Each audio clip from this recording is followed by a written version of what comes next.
Buenos días, profesores y profesoras, ¿cómo están? Antes que todo, darles la bienvenida al ciclo de charlas sobre la evaluación y la medición de los aprendizajes. Mi nombre es María José, yo soy la relatora que les va a acompañar en estas 4 sesiones.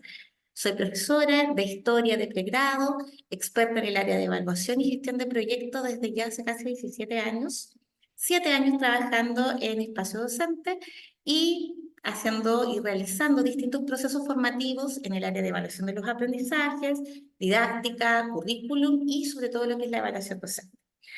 Hoy día quisimos diseñar un ciclo de charlas de un tema que no es menor en el ámbito educativo y del quehacer pedagógico que tenemos los profesores diarios, ya que es la evaluación. ¿Ya? La evaluación es todo un tema que ha resultado importante de investigar a nivel de pregrado, a nivel de los profesores que están en aula y del posgrado, porque es sin duda uno de los ejes del proceso de aprendizaje. Entonces, vamos a partir hoy día con nuestra primera sesión. Vamos a compartir pantalla, que corresponde a las nociones y distinciones del proceso evaluativo. Bien, esta es una sesión bastante teórica, donde vamos a recordar algunas conceptualizaciones importantes. Bien, luego vamos a tener en la sesión 2 lo que es el diseño y elaboración de rúbricas y evaluación de desempeño. En la sesión 3 vamos a ver lo que son la construcción de pruebas y guías de aprendizaje. Y en la sesión 4 ya vamos a ver la gestión de resultados. Bien, entonces les pido harta paciencia aquí, vamos a recordar muchos conceptos y vamos a aprender otros nuevos para poder diseñar lo que es una estrategia de evaluación. Vamos a partir inmediatamente.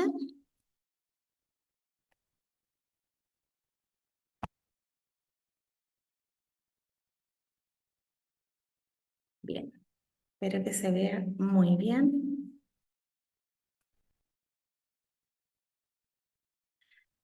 Bien, para recordar, ¿qué elementos consideraría usted que es vital en una planificación? Cuando nos dicen a nosotros que tenemos que planificar algo, ¿en qué es lo primero que pensamos?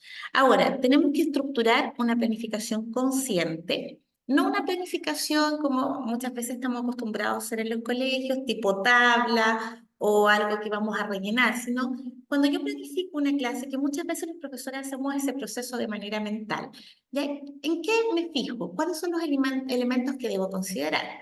Aquí que les traje algunos que la idea es que cuando ustedes vean el video los puedan empezar a ordenar por prioridad, ¿bien?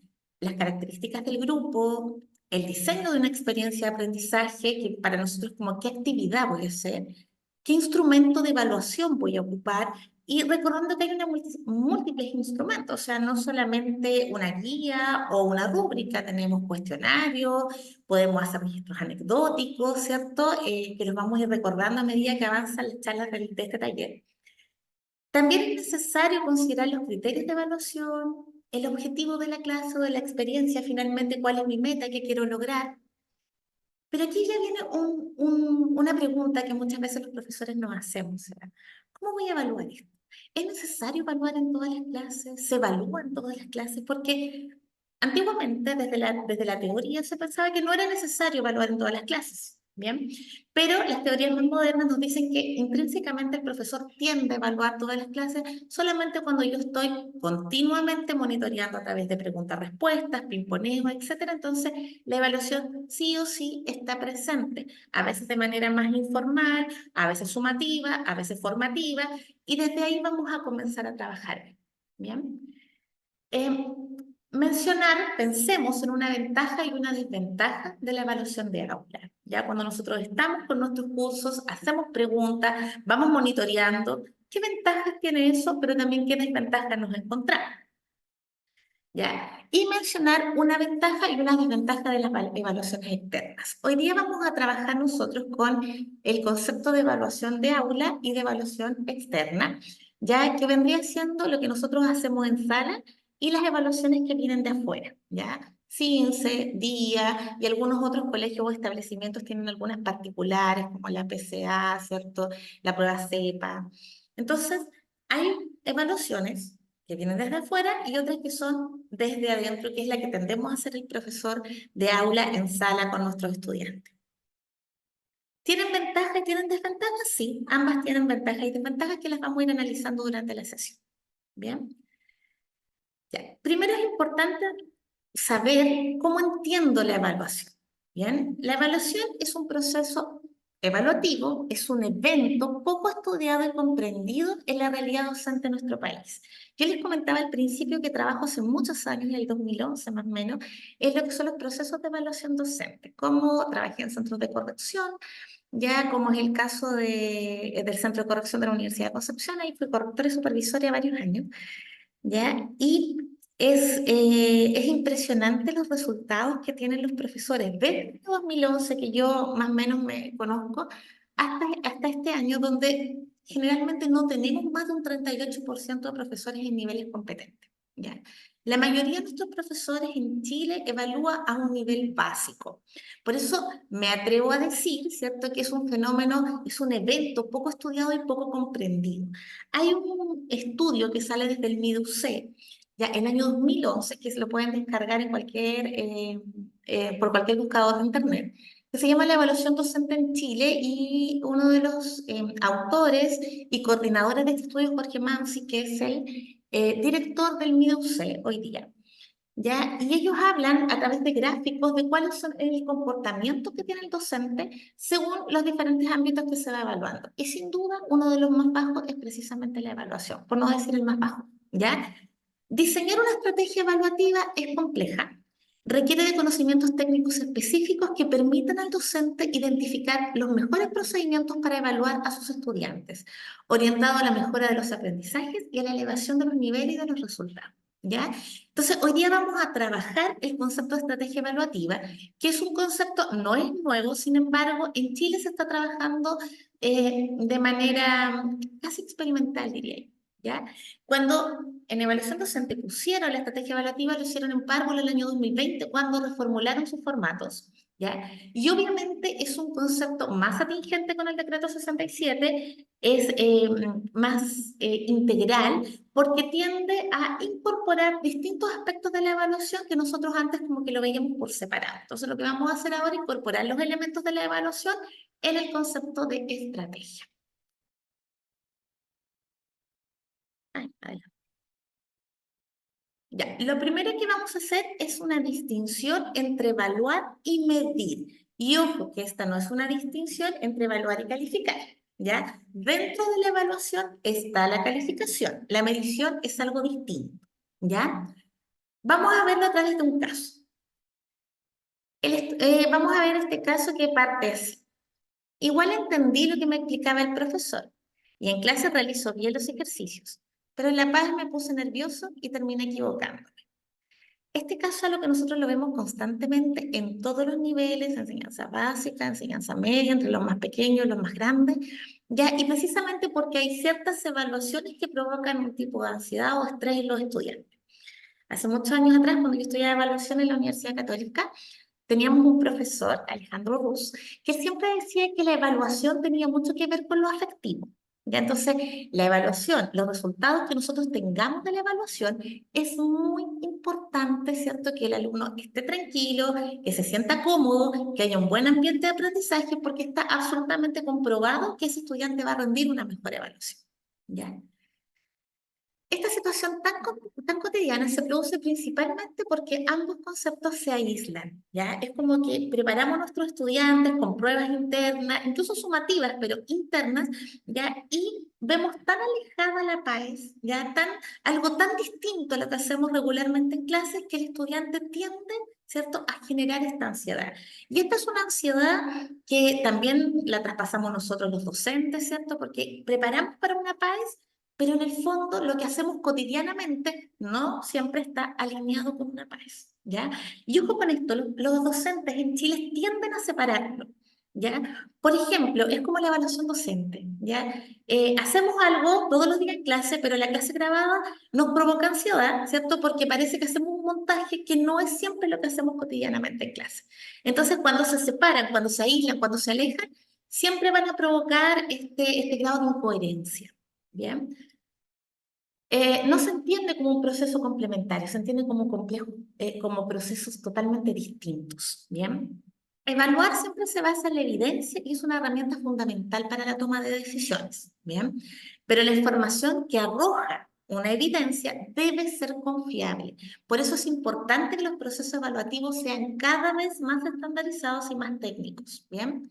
La evaluación puede ser sumativa y formativa, ¿ok? En cambio, la medición generalmente podríamos decir que es formativa porque sirve para la toma de decisiones o levantar políticas públicas, ¿bien?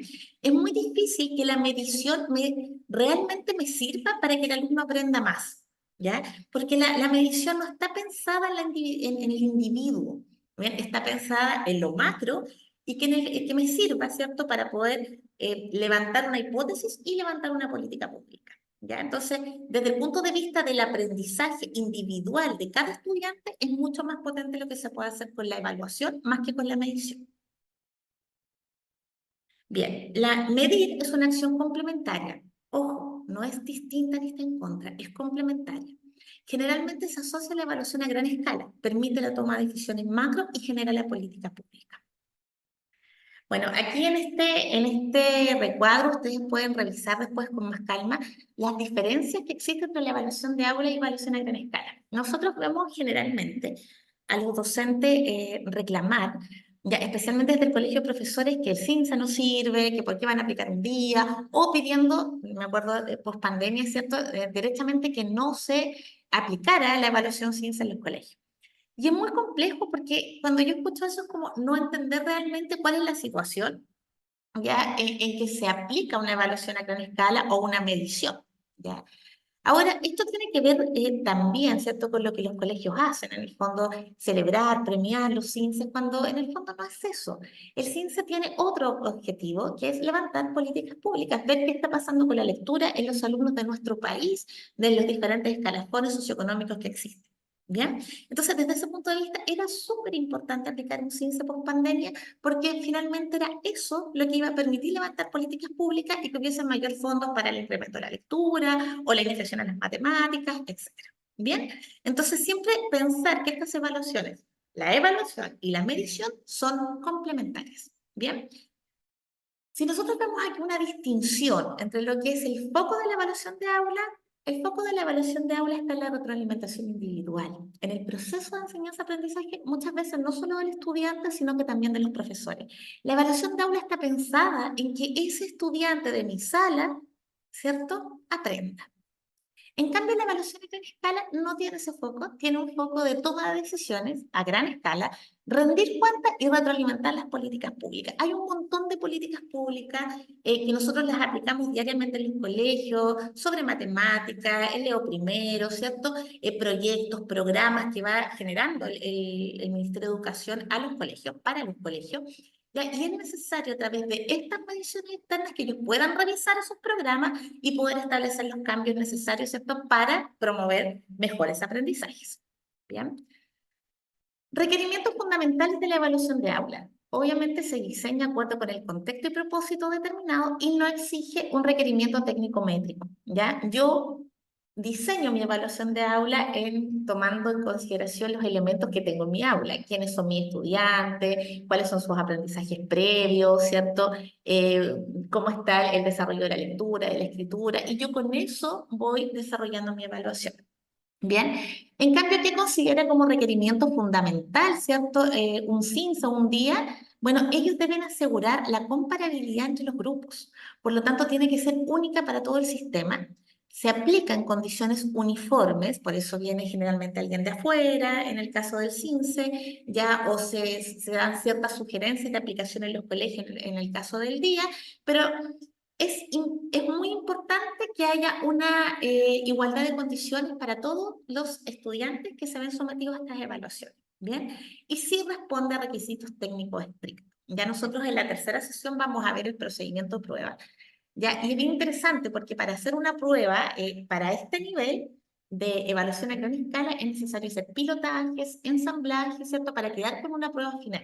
A eso se refiere con requerimientos técnicos precisos y altos, ¿bien? La entrega de resultados en una evaluación de aula es generalmente más inmediata. Ya el profesor se demora una semana en corregir la evaluación o en entregar la aplicación de la rúbrica y generalmente vamos considerando con los mismos estudiantes que no se logró, o con un estudiante de manera individual, o con el grupo. Entonces vamos haciendo una retroalimentación que sirve mucho y es muy coherente para el aprendizaje de los estudiantes que yo tengo en sala. Bien. En cambio, la entrega de resultados y la retroalimentación, ¿cierto? De una medición externa como un CINCE llega generalmente 6 meses después y llega no para que pensemos en ese alumno específico, sino para que nosotros veamos cómo está nuestro grupo en relación a los otros grupos, ¿bien? Y que correspondan a los mismos escalafones, ya escalafones socioeconómicos o quintiles. Entonces, es muy distinto, está pensado en levantar políticas públicas a nivel de Estado y también podemos levantar ciertas políticas a nivel de establecimiento educacional, pero no está pensado en la retroalimentación individual ni inmediata. Ya, el nivel de detalle de la información que entrega. Al desarrollarse continuamente, una evaluación de aula es súper minuciosa. ¿Ya? Nosotros podemos, por ejemplo, si tenemos un registro anecdótico o un instrumento auténtico, una pauta de observación, todo lo que podemos levantar desde ahí ya es tremendamente detallado. Vamos conociendo a nuestros estudiantes, vamos viendo su nivel de progreso, aunque no siempre lo tengamos estipulado en una planilla o algo, nosotros mentalmente ya vamos viendo el desarrollo de un estudiante. ¿Ya?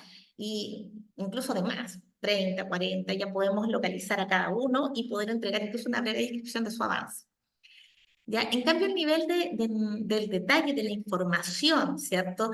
Que va entregando una evaluación a gran escala es distinto, generalmente sintético y es una información poco específica y también se aplica de la misma forma a varios grupos. Me explico.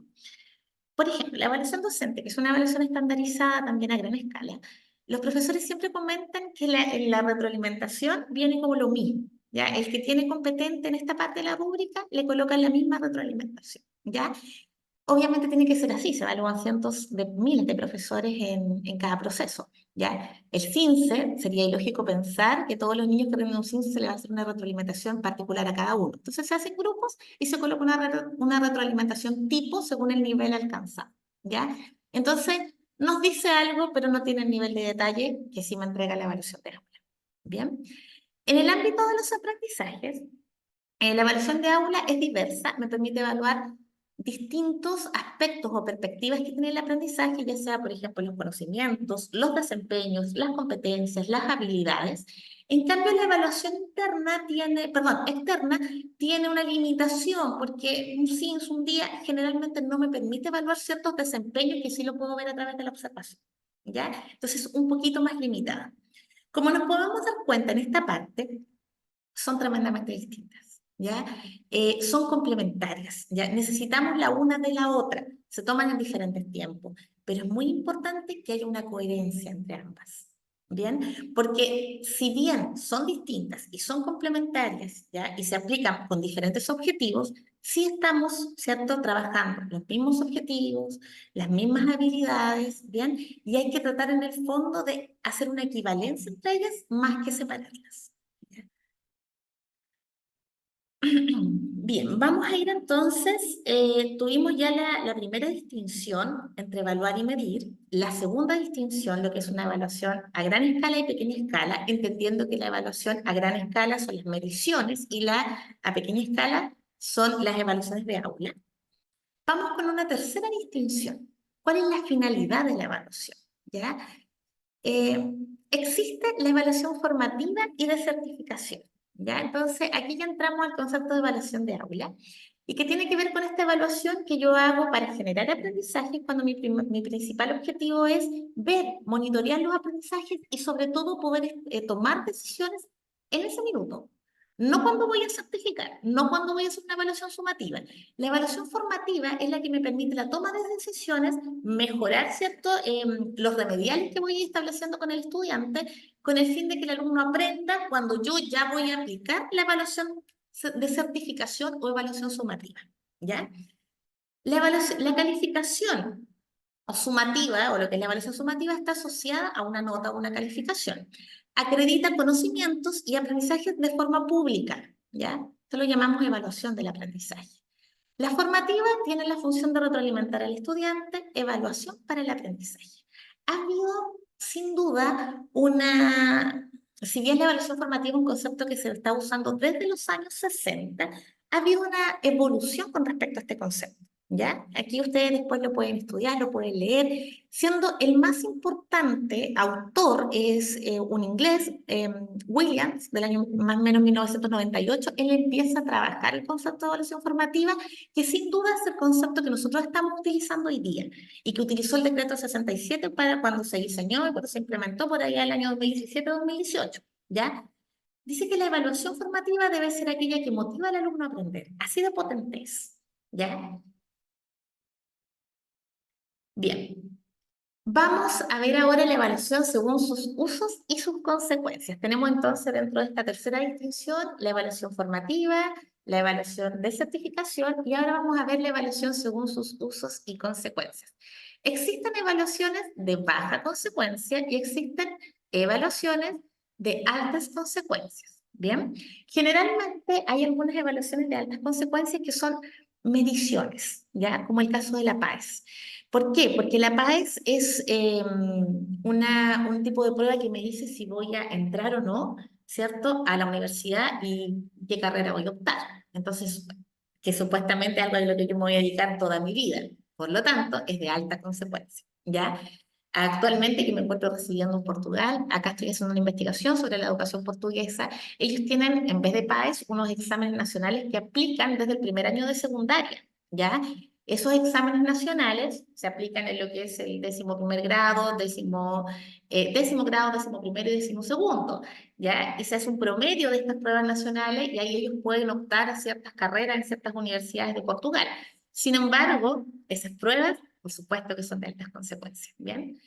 Y tenemos pruebas que son de bajas consecuencias o evaluación de baja consecuencia, que no hay ¿cómo llamar? Una medida directa, ¿bien? Tenemos también una evaluación según su función. ¿Ya? Este en realidad lo utilizamos poco los profesores, sin embargo yo lo he visto en implementación de ABP. Yo he trabajado hartos años ayudando a los colegios, también colaborando en lo que es cómo implementar una ABP. ¿Ya? Y ahí nosotros utilizábamos, creo que una de las pocas veces que he visto utilizar la evaluación normativa. ¿Ya? La evaluación normativa ordena a los evaluados, ¿ya? A ocupar o utilizar un rol dentro de un conjunto. Voy a tratar de explicarlo a través de un ejemplo. Dos ejemplos. Cuando yo voy a hacer una obra de teatro, generalmente hago una audición, por ejemplo, y le paso el mismo extracto para que el alumno pueda leer e interpretar. Tengo 10 estudiantes y ocupo el mismo extracto. Con esos 10 estudiantes, yo tengo que hacer la obra de teatro. Entonces a lo mejor ahí voy a elegir el protagonista, voy a elegir quién va a ser el personaje secundario, quién, etcétera. ¿Ya? Eso es una evaluación normativa, a la norma. ¿Ya? Nosotros diseñamos en un colegio en Ponte Alto, donde trabajé con implementación de ABP.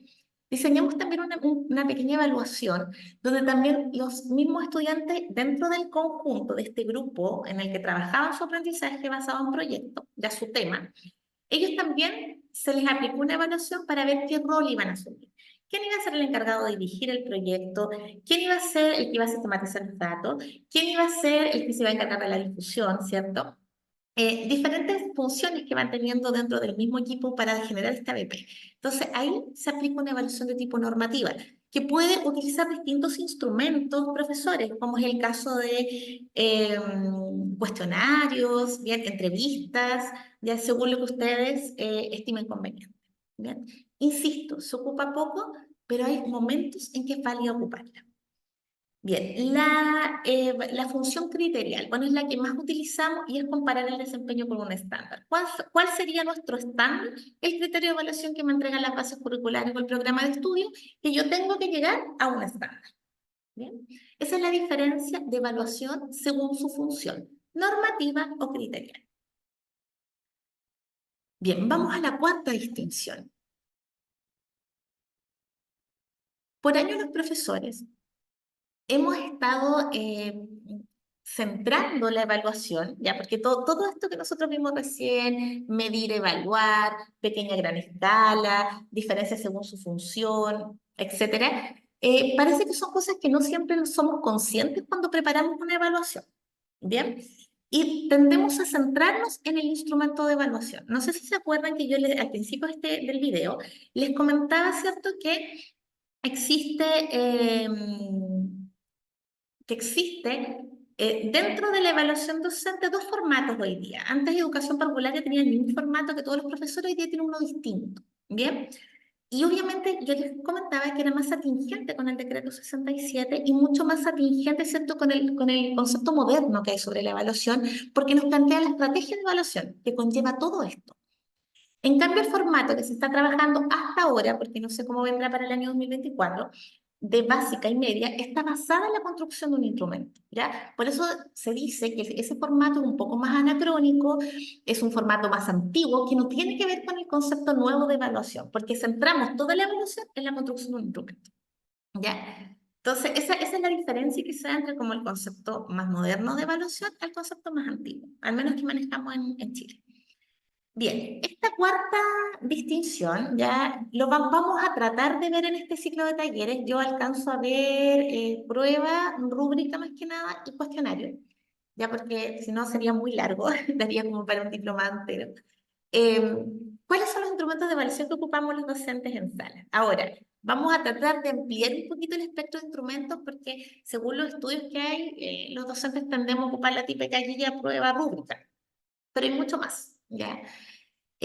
Construir un instrumento de evaluación no es una tarea fácil, no se debe improvisar, ¿ya? El ciclo de talleres contempla el diseño y elaboración de algunos instrumentos de uso recurrente. No los vamos a ver todos, obviamente, pero sí es importante recordar que la encuesta y la entrevista también es un tipo de instrumento de evaluación. Se usa poco. Hay algunos colegios que tienen metodología de la investigación, que tienen desarrollo de tesis o seminarios, donde utilizan más este tipo de instrumentos, pero en realidad se utilizan poco, ¿bien? Pero es interesante que nosotros los conozcamos, los refresquemos para volver a tratar de incorporarlos y así puede ir diversificando la estrategia de evaluación que finalmente a eso apunta este ciclo de año. Listas de cotejo, importante la lista de cotejo, ya yo no creo que alcance a verla en este ciclo de talleres porque me voy a enfocar un poquito en la rúbrica, en la segunda sesión, pero las listas de cotejo son buenísimas, pero no para todo. ¿Ya? Hay ciertos momentos en que una lista de cotejo es utilizable y tiene una funcionalidad, que es cuando yo tengo dos desempeños, no más. ¿Ya?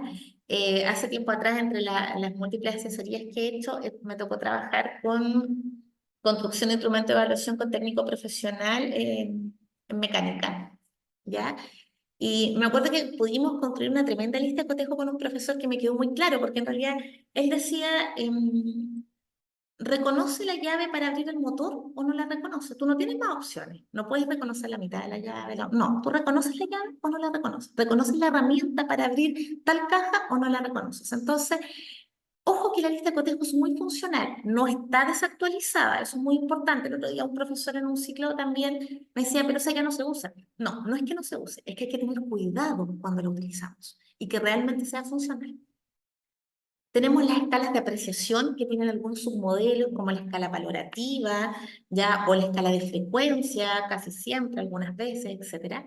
Tenemos las rúbricas, que son sin duda las reinas de los instrumentos auténticos, que también no voy a profundizar en eso ahora. Tenemos las pruebas, las guías de aprendizaje, que se parecen, pero no son iguales, ¿ya? Y es importante entender, los instrumentos no están uno por sobre el otro, son complementarios. Nos permiten evaluar distintas dimensiones del aprendizaje. Una prueba nos va a permitir evaluar conocimientos y habilidades. Un instrumento auténtico, rúbrica, escala de precisión, nos va a permitir evaluar desempeños. Hay una diferencia. ¿Ya? ¿Podemos convertir la evaluación tradicional a evaluación de desempeño? Por supuesto que podemos hacerlo. ¿Bien? Pero es muy importante que entendamos de que no hay un instrumento por sobre el otro. Tampoco podemos solamente hacer pautas de observación. Vamos a necesitar la prueba porque necesitamos levantar esa información también. Bien. ¿Qué debo considerar cuando yo voy a diseñar un instrumento de evaluación? Cualquiera, ¿ya? Rúbricas, escalas de apreciación, pruebas, guías de aprendizaje, etcétera. Definición del marco de referencia. Es importante responder las preguntas de un ciclo evaluativo. ¿Quién, qué, quién y cómo voy a evaluar? Vamos a ver el ciclo evaluativo un poquito más adelante, ¿ya? O sea, una pregunta que es recurrente. ¿Qué vamos a evaluar? ¿A quiénes vamos a evaluar? ¿Cómo voy a evaluar? ¿Por qué voy a evaluar? ¿En qué momento voy a evaluar? ¿Ya? Eso es lo primero que tengo que pensar cuando estoy diseñando un instrumento de evaluación. Si es una prueba, la construcción de preguntas, ítems, si en el caso de una rúbrica, los criterios, los indicadores que voy a utilizar. Muy importante la revisión de expertos. ¿Quiénes son los expertos? Los mismos profesores de asignatura. ¿Ya? Si tienen un encargado de ciclo, será el encargado de ciclo, si hay un evaluador en el establecimiento educativo. La idea es que el instrumento de evaluación no sea solamente yo sé que en teoría en varios colegios es así, pero la idea es ir mejorando y que estas evaluaciones cada vez pasen por más profesores, por el departamento de la asignatura, por el jefe de UTP, por el evaluador, encargado de ciclo, jefe de departamento, etcétera. ¿Ya? Pero entre más personas estén ya incorporadas en un equipo para realizar un instrumento, ese instrumento siempre va a tener mejor calidad. ¿Bien? Ensamblaje para el pilotaje. A veces hay instrumentos en los colegios que se utilizan durante todo el año. Me explico. Una rúbrica para evaluar debates. Es una rúbrica transversal, se puede utilizar en diferentes asignaturas, a lo mejor con alguna modificación. Entonces la idea es que nosotros vayamos haciendo pilotaje, aplicándola y viendo, porque es muy natural que un criterio, por ejemplo, siempre esté en bajo. Entonces a lo mejor ese criterio eliminarlo o modificarlo. A eso se refiere con pilotaje. Analizar los resultados, reportar resultados y acompañamiento en el uso de los resultados. Si nosotros hacemos una prueba, aplicamos una rúbrica, una evaluación de desempeño y entregamos eso, ya ese 4, ese 5, en caso que sea una evaluación de certificación, y avanzamos con otra materia o avanzamos de otra manera sin reposar lo que ocurrió ahí, ya entonces no se está cumpliendo ningún objetivo de la evaluación. ¿Bien? ¿Qué es necesario considerar ante un instrumento de evaluación? El grado de dificultad, la capacidad de discriminación, el patrón de omisión, los sesgos, etcétera. Como comenté, ahora solamente estamos hablando de los instrumentos de evaluación general. Ya en la segunda y tercera sesión vamos a profundizar en 3 instrumentos y vamos a ver qué significa el patrón de omisión, la capacidad discriminativa, el grado de dificultad y los sesgos que pueden tener las preguntas o los indicadores. Ya, quinta distinción, dimensiones que voy a evaluar. Ya, podemos evaluar logros de aprendizaje, podemos evaluar estudios de factores asociados al aprendizaje y evaluación de programas educativos. Ya, vamos a hacer la distinción entre los tres. La típica prueba o guía de aprendizaje que yo aplico en sala, ¿lo logró o no lo logró? ¿Logró llegar al criterio? ¿Logró llegar al indicador de evaluación? ¿Lo cumplió o no? ¿O cómo lo cumplió? ¿Ya? Hay otra forma de evaluar que, ojo, no es que sea una o la otra, pueden ser las dos, ¿ya? Incluso pueden ser las tres, que es el estudio de factores asociados al aprendizaje. Vamos a suponer que yo tengo 2 sectores básicos, voy a aplicar 2 pruebas de lenguaje, pero resulta que con un sector básico tengo a las 8 de la mañana, primera hora, y con el otro tengo a las 12:15, última hora de la mañana, ¿ya? Si yo veo los resultados, puede ser, no estoy diciendo que tiene que ser así, hay veces que no importa, pero en este caso que el sexto B, por ejemplo, que yo aplico en la última hora de la mañana, tenga resultados más bajos que el sexto A que lo aplico en la mañana. Entonces ahí yo estoy haciendo un estudio de factores asociados al aprendizaje. Incluye el cansancio, la carga académica de una mañana completa, ya a lo mejor es necesario, podríamos hacer una prueba y rendir los 2 sextos a la misma hora. ¿Qué pasa con el sexto A si yo pongo la prueba en la última hora? Bien, entonces es importante porque así también se pueden ir levantando políticas dentro del mismo establecimiento educacional. ¿Ok? Bien, y la evaluación de programas educativos va un poquito más allá de estos, ya porque tiene que ver con los típicos programas que existen en los colegios, PIE, CEP, los programas de CRA, programas de hábito lector, ya que que son distintos desde el preescolar hasta la enseñanza media y también podemos evaluarlos, ¿bien? Ahora, esta evaluación de programas radica mucho en los jefes de UTP, coordinadores de ciclo, que son generalmente los que coordinan estos programas, y aquí se utilizan mucho las encuestas y las entrevistas, ¿ya? Bueno, este ciclo de talleres yo lo hice para jefes técnicos y fue muy interesante porque es una forma de que ellos puedan evaluar los distintos proyectos, programas que están dentro de sus ciclos o de sus departamentos. Ya, por ejemplo, En el colegio se implementó un proyecto de lectura coral y silenciosa al inicio y cierre de cada jornada, llamado Me Gusta Leer. Lo trabajó específicamente el Departamento de Lenguaje. Según usted, ¿qué aspectos del aprendizaje podrían evaluarse y cómo? En este programa Me Gusta Leer, que es de lectura coral, ¿cierto? Y silenciosa, ambas, en el inicio y el cierre. ¿Puedo evaluar logros del aprendizaje? Sí, puedo evaluar logros del aprendizaje. Puedo ver, por ejemplo, cómo están las habilidades bases de la comprensión lectora, extracción de información explícita e implícita, interpretación de la información, reflexión de la información. ¿Ya? ¿Factores asociados al aprendizaje? Por supuesto, porque miren, está justo al inicio y al cierre de cada jornada. O puede ser entre los tres primeros medios que hay, que todos tienen una composición distinta. Por ejemplo, el colegio que tiene un primero medio nuevo. ¿Ya? Entonces, según la realidad de cada establecimiento, puedo evaluar también cuáles son los factores asociados al aprendizaje. ¿Quiénes están aprendiendo más y por qué? ¿Y quiénes están aprendiendo menos y por qué? ¿Ya? Y la evaluación de programas educativos, por supuesto, porque yo tengo que a través de una encuesta ver cómo es el nivel de percepción de aprendizaje, de recepción de los estudiantes, etcétera. Entonces, puedo evaluar los tres ámbitos del aprendizaje.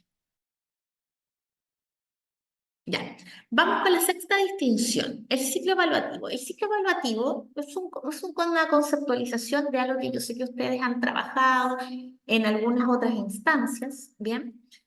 Em, que tiene que ver con este círculo de la evaluación. ¿Qué voy a evaluar? Entonces ahí uno dice contenidos, habilidades, qué objetivos de aprendizaje, etcétera. ¿Cómo voy a evaluar estos contenidos, habilidades, objetivos o criterios? ¿Ya? ¿Para qué voy a evaluar? Analizar resultados, tomar decisiones, ¿ya? Entonces, la evaluación nunca se termina, por eso la evaluación es un ciclo. Tomo las decisiones, hago las retroalimentaciones y vuelvo de nuevo a hacer todo el ciclo. Bien, comprender y aplicar un ciclo evaluativo nos permite diseñar una estrategia de evaluación. Y este es el concepto al que quería llegar. ¿Ya? ¿Cómo se diseña una estrategia de evaluación? ¿Qué es una estrategia de evaluación? Vuelvo a comentarles para poder llevar un hilo conductor de la sesión. Hoy día, desde la evaluación docente, el concepto de estrategia de evaluación está en educación parvularia. Y es muy complejo porque tú le preguntas a un profesor o a alguien y dice, ¿cuál es su estrategia de evaluación? Y generalmente los profesores tienden a responder con un instrumento, ¿ya? Pero la estrategia de evaluación es súper amplia, ¿bien?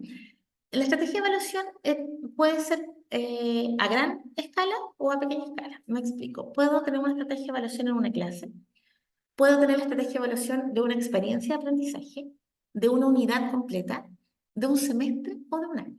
¿Ya? Entonces el tiempo que abarca una estrategia de evaluación es relativo. ¿Ya? ¿Qué incluye una estrategia de evaluación? Las características y dimensión del grupo de evaluados, quiénes son, a quiénes voy a evaluar, determinar las formas que voy a evaluar, formativa o sumativa, cuántas veces voy a evaluar formativamente en el semestre, cuántas veces voy a evaluar sumativamente. La evaluación de esta experiencia de aprendizaje es formativa o de certificación. ¿Qué instrumentos voy a utilizar? Para esta unidad, en realidad voy a necesitar una entrevista, voy a necesitar pruebas, guías de aprendizaje, pero también tiene un ámbito de desempeño, así que voy a evaluar también con una pauta de observación, un instrumento auténtico, ¿ya? Entonces, puedo ocupar múltiples instrumentos, ¿bien? Y según lo que voy a evaluar, por ejemplo, si voy a evaluar una actitudinal, bien, a lo mejor voy a necesitar una pauta de observación, pero junto con ese actitudinal estoy evaluando también un objetivo a nivel conceptual. Entonces eso me sirve evaluar como una guía de aprendizaje. ¿Ya? En una misma clase puedo utilizar más de dos instrumentos. Un registro anecdótico. Entonces, los instrumentos de evaluación hay que diversificarlos según los ámbitos del aprendizaje que estoy evaluando. ¿Ya? Determinar parámetros para analizar la evidencia. Bien, por ejemplo, si voy a hacer una escala valorativa, ya que los que están menos de 50 están con todo esto más bajo, o tales elementos, tales aprendizajes, por lo tanto el remedial para ellos va a ser este. Los que están entre 50 y 70 va a ser este otro, ellos están llegando hasta acá. Los que están a más de 70 al 100 están con los criterios logrados, por lo tanto con ellos podemos profundizar o avanzar. Entonces, a eso se refiere con parámetros para analizar la evidencia. ¿Y aquí vamos a decir nosotros, esto está bien, hasta dónde? ¿Hasta dónde tienen que llegar? Bien, ¿y qué vamos a hacer con los que están por debajo y los que están sobre? Y obviamente determinar los tiempos para evaluar. Ya si tengo un semestre entero que planteo una estrategia de evaluación, voy a hacer tantas evaluaciones formativas durante este mes, luego voy a hacer una certificación, después voy a hacer una evaluación de desempeño formativa, después voy a hacer una evaluación de desempeño sumativa, etcétera. ¿Ya? Entonces, ¿en qué tiempo voy a evaluar? Cuando uno trabaja la implementación de ABP, trabaja mucho la estrategia de evaluación de una ABP, ya porque una ABP generalmente es largo, a veces todo el año. Entonces, ¿cuál va a ser la estrategia durante todo el año? Ya, esto, bueno, hay un autor, yo dentro del material del ciclo de talleres lo envío, que es Pedro Ravela, ya, que es un autor que ha trabajado muchos años en base a sus planteamientos, el MIDUC, el Instituto Tecnológico de Monterrey, que dentro de América Latina son bastante potentes en el área de la evaluación. No son muchas las instituciones que se han dedicado a hacer investigación evaluativa. Aquí en Chile tenemos el MIDE, que es de la Universidad Católica, que es el que está a cargo de las políticas estatales del CINSE, la evaluación docente. La evaluación docente en lo más de fondo, porque hoy día la parte logística la tiene la Universidad de la Frontera. ¿Ya? Pero son ellos los que están a cargo de los procesos evaluativos a nivel nacional. Bien, algo está intentando hacer la Universidad del Desarrollo con el MICE, pero en general no son muchas las casas de estudio que se han preocupado de hacer investigación en esta área. Yo les voy a enviar ahora, les voy a adjuntar estos videos, Pedro Ravela, las nociones para evaluar, que es excelente cuando tengan, yo sé que los profesores tenemos poco tiempo, pero cuando tengan en el verano, poder revisarlo porque es muy interesante desde la perspectiva que plantea la evaluación. ¿Ya? Y aquí me gusta dar toda esta parte porque esta es la parábola de la montaña, que él lo hace como pensando en un método de enseñanza. ¿Ya? Tenemos el enfoque normativo, tenemos el enfoque criterial, el enfoque de progreso y el último que es el enfoque de progreso y criterial, que es una mezcla entre la figura 2 y 3. ¿Ya? El enfoque normativo tiene que ver, vamos a suponer que todos estos están siendo evaluados, ¿ya? No hay un criterio para evaluar, hay un orden. Hay unos que van primero y otros que van después, ¿ya? Aquí cuando nosotros evaluamos, que era el ejemplo que yo recién les di anteriormente, cuando decía, voy a evaluar una obra de teatro, necesito buscar los personajes. Voy a ver qué posición ocupan mis estudiantes dentro de un conjunto. No hay una norma, o sea, no hay un criterio, ¿ya? No es que ellos tengan que llegar a algo. Yo tengo que ordenar este grupo de 10 estudiantes para ver cuál va a ser el rol de cada uno, ¿ya? Ese es el enfoque normativo. Por eso, si ustedes se dan cuenta, aquí están todos los puntitos que son como los evaluados, unos antes, otros después, y en diferentes posiciones dentro de un conjunto, ¿bien? Todos van si vemos la montaña que está aquí, ya van a estar en distintas partes de las montañas, pero no nos dice más esta información, no nos da, esta imagen no nos da una idea de cómo están aprendiendo, de cuánto están aprendiendo, porque el objetivo de la evaluación o del enfoque normativo o con la evaluación normativa no es ese, es ordenar los elementos de un conjunto. Si nos vamos a la figura 2, que es el enfoque criterial, que sin duda es una de las que más utilizamos en evaluaciones, en evaluación pedagógica en los establecimientos, son los criterios, ¿ya? Nosotros vemos esta línea que está aquí al medio de la montaña, ya en la mitad, que sería un estándar intermedio, ¿ya? El estudiante que llega hasta esta línea es intermedio, ¿bien? Tenemos un estudiante avanzado que podría llegar hasta la línea que está más en la cúspide de la montaña, ya que a lo mejor es lo que se espera que el alumno llegue. Este es un desempeño intermedio y este ya es un desempeño bajo. Bien, entonces acá nosotros, como vamos a evaluar en base a un criterio, podemos establecer quiénes están en un desempeño inferior a lo que se considera bajo, ya bajo el desempeño intermedio, sobre el desempeño intermedio o sobre el desempeño avanzado o entre el desempeño intermedio avanzado. Entonces nos permite establecer grupos dentro de un mismo curso o dentro de un mismo ciclo de estudiantes. ¿Ya? Si ustedes ven acá el enfoque criterial de la montaña, que algunos que están bajo lo que se considera que debieron haber ascendido en la montaña, en la parte intermedia, sobre el intermedio y ya en un nivel avanzado. Nos damos cuenta acá que tenemos dos estudiantes en un nivel avanzado que están por sobre de lo que se esperaba. Tenemos estudiantes, la mayoría de ellos están entre el intermedio y el avanzado, ¿ya? Teniendo aquí tres estudiantes que están bajo. Entonces, a eso se refiere con los criterios. Bien. Y tenemos también acá un segundo criterio. Bueno, yo lo explico así, si hay alguna consulta me pueden escribir un correo electrónico, igual yo les voy a mandar la parábola de la montaña, se les voy a mandar en un PDF de Pedro Ravela para que ustedes la puedan profundizar también. El enfoque de progreso, si ustedes se fijan acá, hay un rombo, creo que esto, y un círculo. El círculo es donde parte el estudiante y el rombo es hasta donde llega. ¿Ya? La evaluación de progreso es algo que vamos a tomar mucho en la última sesión, cuando vemos la gestión de resultados. ¿Ya? Y es súper interesante saber ya desde dónde parte el estudiante y a dónde llega. No en qué criterio está o en qué nivel está, o desempeño o estándar, sino desde dónde parte y hasta dónde llega. ¿Ya? Por ejemplo, podemos tener unos que estén muy abajo dentro del enfoque criterial, pero en realidad hayan tenido un buen avance. O hay otros que a lo mejor descendieron. ¿Bien? Entonces, aquí ya tiene que ver con el proceso individual de cada estudiante.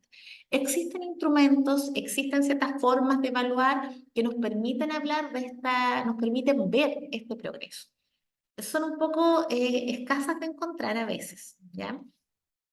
Y tenemos también el enfoque de progreso equatorial, que es una mezcla de la figura 2 y 3, que es sin duda uno de los más completos. O sea, quiénes están por sobre el estándar, bajo el estándar, intermedio, bajo, y cuánto avanza cada uno de estos estudiantes. ¿Ya? Por ejemplo, acá si ustedes se fijan, en esta montaña tenemos uno que estaba por sobre el desempeño bajo, ¿ya?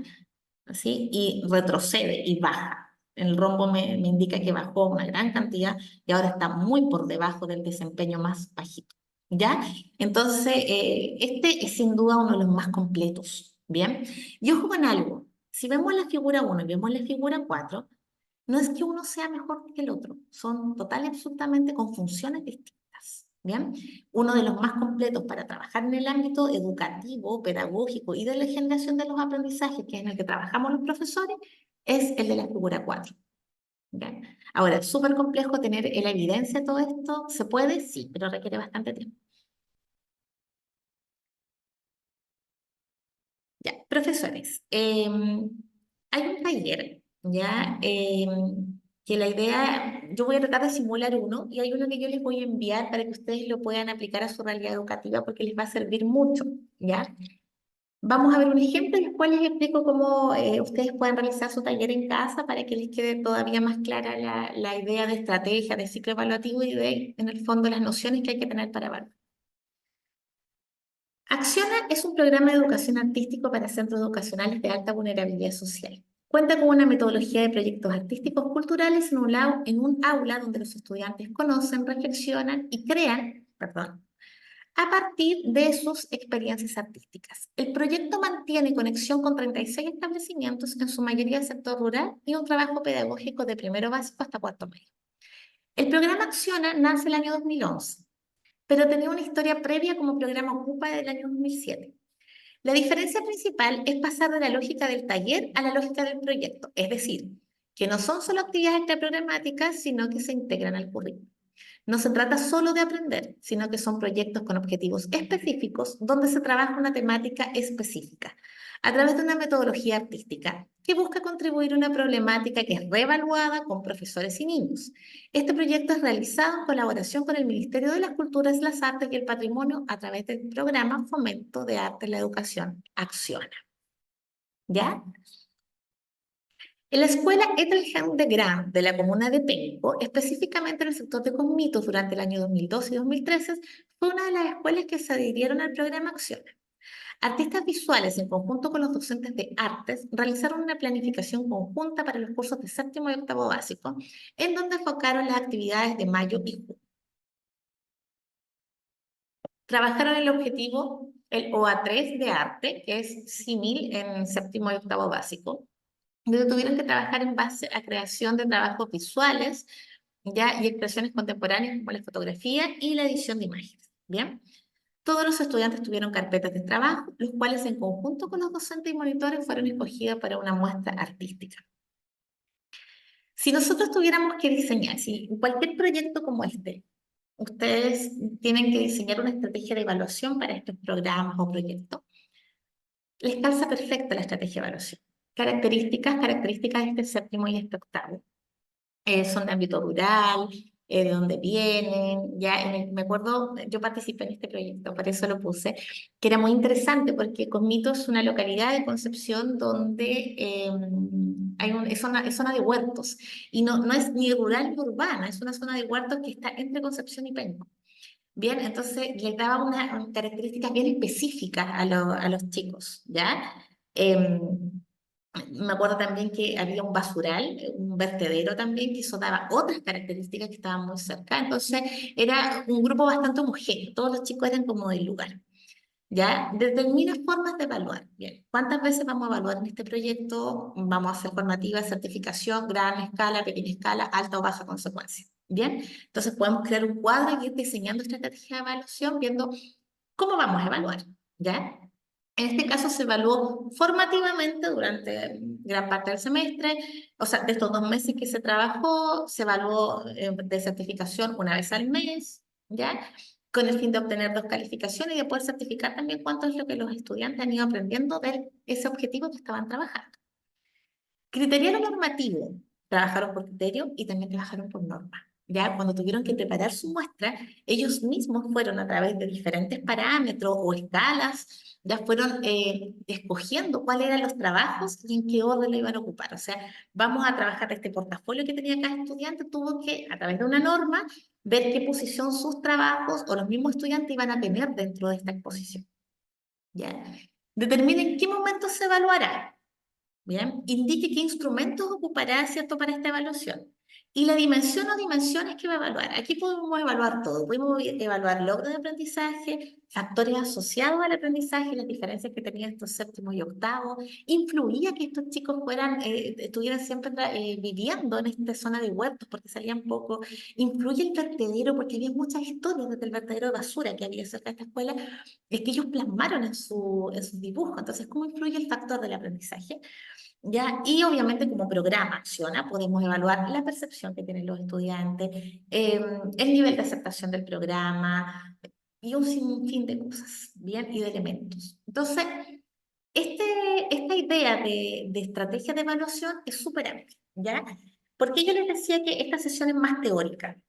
Es más teórica porque tiene que ver con los componentes de la estrategia de evaluación, recordar la conceptualización formativa, certificación, gran o pequeña escala, alta o bajas consecuencias, criterial, normativa, momentos de la evaluación y dimensiones a evaluar, logro de aprendizajes, factores asociados al aprendizaje y programas.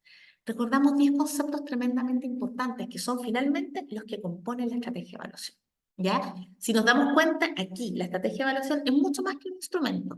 Los momentos, las formas, los instrumentos, qué voy a evaluar, los ámbitos del aprendizaje. Todo eso compone una estrategia de evaluación. En el taller que yo les voy a adjuntar a esta sesión de este video, ya viene lo mismo, profesores, pero para que ustedes puedan desarrollar una estrategia de evaluación en, entendiendo, ¿cierto?, su asignatura, su nivel, elegir un curso y poder practicar un poco este concepto de estrategia.